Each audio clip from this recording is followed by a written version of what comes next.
ppm. Kalau selama ini kan banyak yang pakai 30 pm, 20 pm. Paling cukup isi air 30 cm, kasih kaporit rata, baru disiram-siramin ke dinding-dindingnya. Yang tadinya yang kena virus apa-apa itu mudah-mudahan virusnya udah mati. Terus habis itu langsung isi air penuh, nggak masalah. Nah, kalau di sini ibaratnya kena udang kena mio gimana itu penanganannya? Kalau udang kena mio itu kan biasanya di OC ini ya 40 hari ke atas ya. Itu biasanya ya terus terang kalau virus belum pernah ada obatnya dan sampai sekarang belum ada obatnya. Tinggal kita kontrolnya di dasar kolam. Selalu kita cek yang mati, kontrol misalkan 3 hari kita kontrol. Dari 3 hari itu tren kematiannya makin menaik apa makin turun. Selalu kita sipon, bersihkan. Kalau trennya makin naik ya, apalagi bisa 2 kali lipat dari hari sebelumnya, ya kita ini aja. Betul Pak. Tapi kalau dari situ ada tren penurunan, kita bisa lanjut. Nah, di dalam setiap hari itu kita paling kita sipon, bersihkan, kemudian ganti air, kemudian treatment pakai kapur, kemudian treatment pakai naikin bakterinya pun sudah bisa.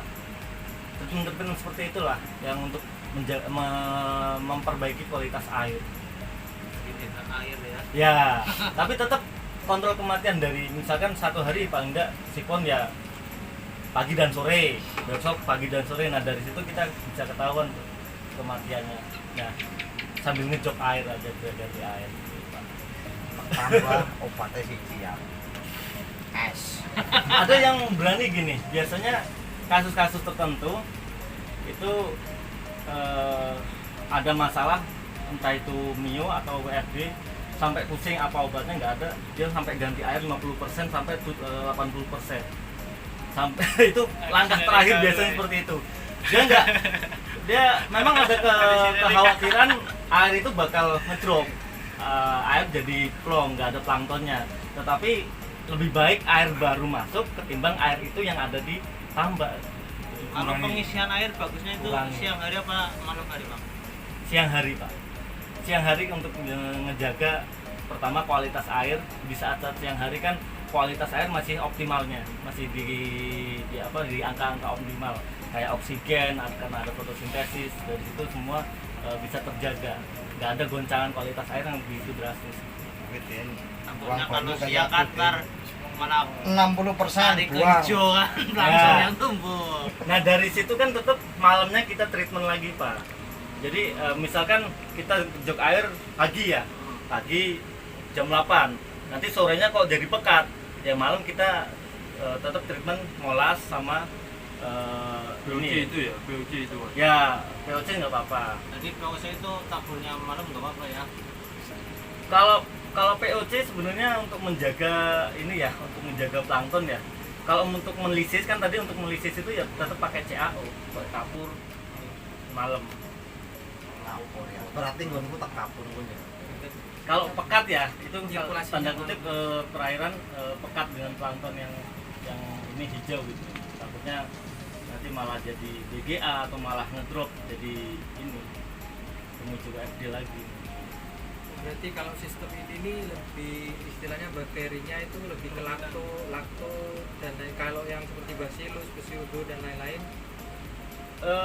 Saya pikir lakto dengan bacillus pun cuman tinggal, dia sama-sama bakteri pengurai juga sih Pak ya. Cuman bedanya di sifatnya mereka. Jadi yang bacillus itu cenderung ke aerob, dia membutuhkan oksigen. Kalau yang anaerob, kalau yang lactobacillus itu anaerob, bisa langsung ke air pun bisa lactobacillus. Tapi dia lebih efektif juga ke pencernaan juga lactobacillus itu. Jadi di usus pun kan dia nggak begitu banyak membutuhkan, nggak ada oksigen ya kalau di usus. Jadi dia masih optimal untuk memperbaiki sistem pencernaannya dia. oh maksudnya ke distribusi airnya, ke pembentukan air. Pembentukan air pun nggak masalah, pakai lactobacillus pun nggak masalah. Dia tetap bakteri pengurai juga, lactobacillus. Sedikit saya sharing tentang kapan masuk air ya. ini tergantung kita mau warna apa gitu kan biasanya, dan jam berapa, kemudian DOC-nya berapa. Kalau di awal memang kita banyak menggunakan ataupun masuk air itu di siang hari ya.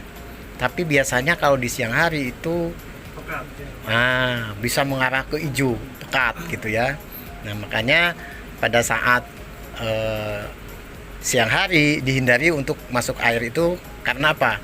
Biasanya semakin banyak mineral masuk yang baru, kemudian fotosintesa terjadi, ya itu cepat pekat.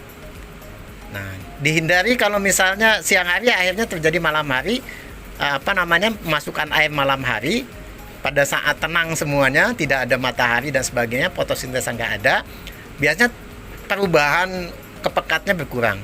Atau kalau warna, ini yang lebih condongnya ya. Kalau masukkan air malam hari biasanya warna ke arah coklat. Tapi kalau memasukkan air di siang hari warnanya ke arah hijau. Nah, hijau botol mungkin bisa ya. Tadi betul sama Pak Beni katakan ya mungkin karena sangat aman ya, DO tinggi dan sebagainya, ada masuk air itu tidak terlalu riskan. Tapi malam hari kalau pada saat mungkin molting nggak ada terganti guncangan itu bisa bahaya juga. Tapi satu hal pada saat malam hari itu boleh dikatakan semuanya lagi istirahat nih. Jadi masukinnya pelan-pelan. Makanya dulu saya paling suka kalau masukkan air malam hari, yang lain pada tidur saya nge-crack air gitu ya, situ ya. Situ karena air juga nanti akan mengarah ke coklat. Seperti itu. Ya. Nah, kenapa tadi bisa jadi hijau? Ya, karena tadi fotosintesa terjadi pada saat siang hari. Ya. Ada plus minusnya. Ya, ada plus minus. Disitulah peranan kita ya sebagai petani, sebagai teknisi ya, sebagai feeder untuk kontrol bagaimana kita dekat dengan air, bagaimana kita dekat dengan udang. Setiap hari bisa dilihat, perubahannya akan terlihat. Oh ternyata beda ya siang sama pagi sama malam gitu ya. Itu akan tahu, dan saya yakin sekali ada kaitan batin antara kita yang di tambak ini dengan udang itu ada, ya. Dengan air itu ada, ya terus. Makanya jangan sampai kita ini sakit, udang itu bisa sakit. Jangan sampai gitu loh ya. Jadi itu sangat berkaitan.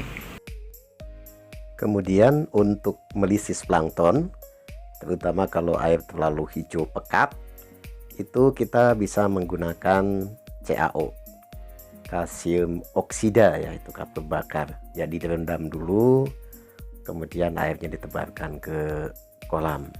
Itu bisa kita lakukan pada saat malam hari. Kemudian besoknya disipon, kemudian ditebar VOC.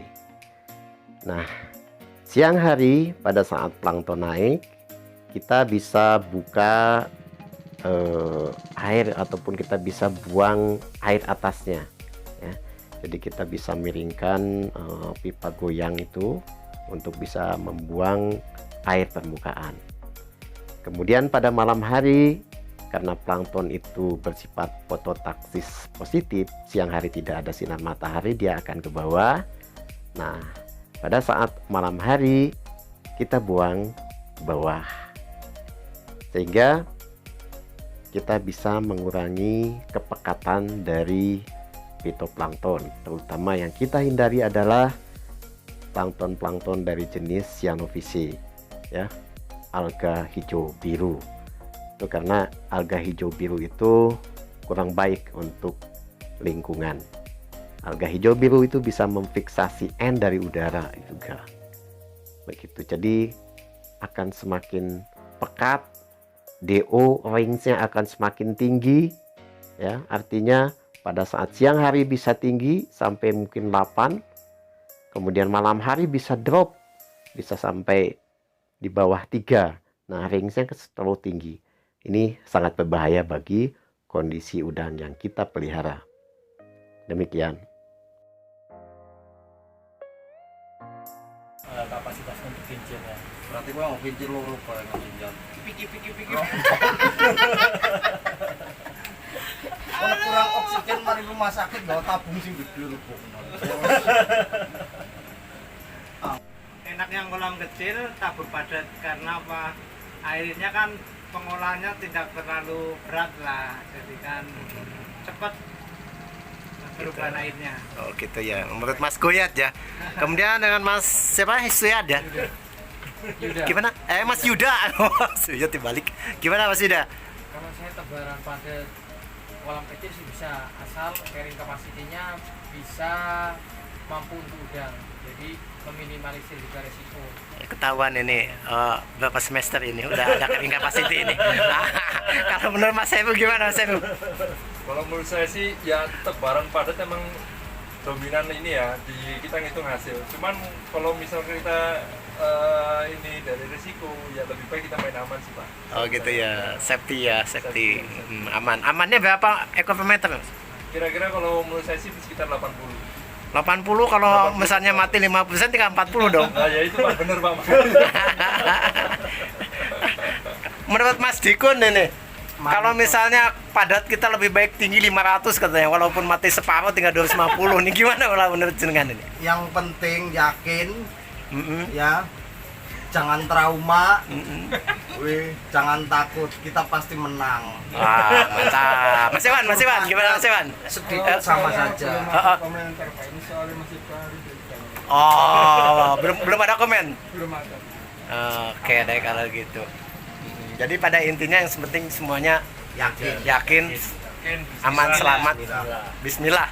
Ya, segala sesuatu kita kembalikan kepada Yang Maha Kuasa. Kembali kalau saya katakan tadi, kulun nafsin za'iqatul maut ya. Setiap makhluk yang bernyawa itu pasti akan meninggal dan mati. Jadi ada yang Maha Kuasa di situ. Pesan moralnya adalah kita tetap berusaha, tetap berdoa. Duit itu jangan lupa. D, doa. U-nya usaha. I-nya istiqomah, terus lakukan, ya enggak? T-nya tinggal tawakal. Insya Allah hasilnya kita serahkan. Begitu ya? Betul Pak. Oke, demikian tadi bincang-bincang bersama para pengusaha tambak dari Banjarsari. Di sini ada teman-teman ya, mulai dari Mas Heru, Mas Iwan, Mas Dikun, Mas Goyat, Mas Jaya, sama Mas Sinten iki? Mas Kewil. Nah, kita doakan mudah-mudahan selalu sukses, barokah yang paling utama, dan sehat selalu. Assalamualaikum warahmatullahi wabarakatuh. Waalaikumsalam. Terima kasih Mas. Nah, ini adalah lingkungan Banjarsari. Ya, Mas.